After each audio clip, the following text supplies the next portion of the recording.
Трансформация, происходящая на землях Эфиопия жерлері климатқа қатысты ақылға қонымды серіктестік тәсілге ғана емес, сонымен қатар оларды сақтаудың тиісті технологияларына да негізделген.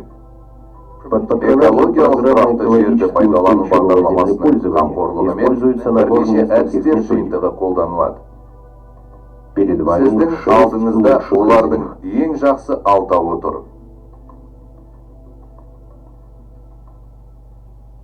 Тау беткейлерінің контурлары бойымен тас үйінділер жасалады. Бұл аласа тас қабырғалар жаңалық емес. Фермерлер оларды ғасырлар бойы салып келеді. Бірақ бұл дәстүр ерекше құнды деп танылып, үлкен әсер ету үшін кеңейтілді. Террасаның үстіне аздап топырақ үйіліп, шөгінді жұмыстарды теңіз бойымен ағып жатқан су ағындарынан ұстайды. Уақыт өте келе жер жиналып, кәдімгі террасалар түрін қалыптастырады. Бұл күш жігерді қажет етеді. Бірақ Тиградағыдай тастар көп болса, бұл жақсы нұсқа. Оның үстіне тас қорғандар көп функциялы. Оларды егістік жерлерге де, жайылымдарды қалпына келтіруге де қолдануға болады.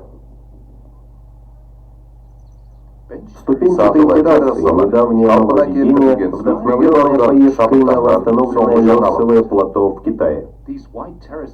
Эти широкие террасы произвели сильное впечатление на гостей из Эфиопии, смоделировавших увиденное по возвращении домой.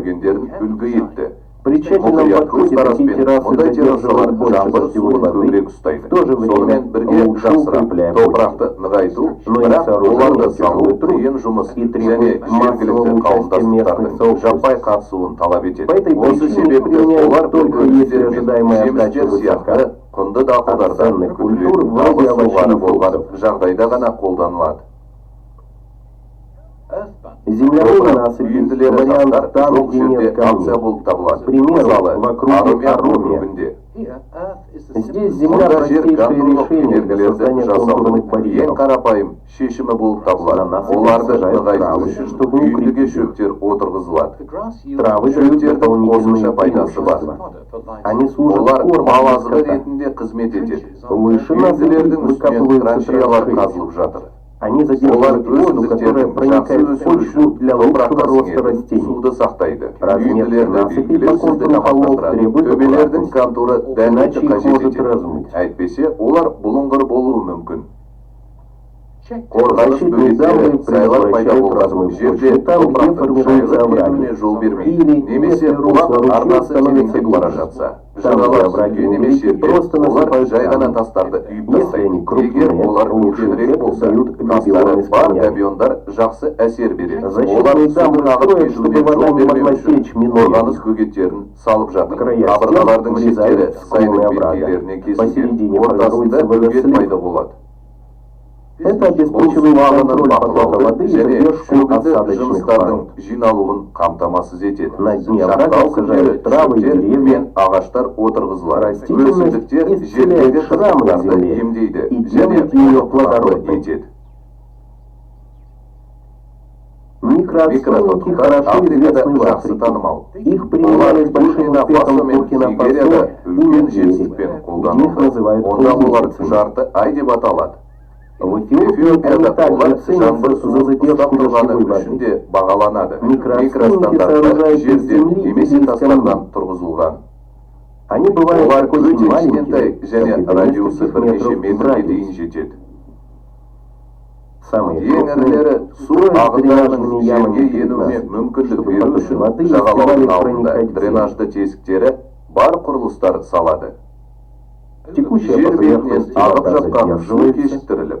Ямы заполняются, наполняя влагой почву вокруг них. Это помогает прижиться страдавшим от жажды саженцам деревьев и восстановиться к другому покрову.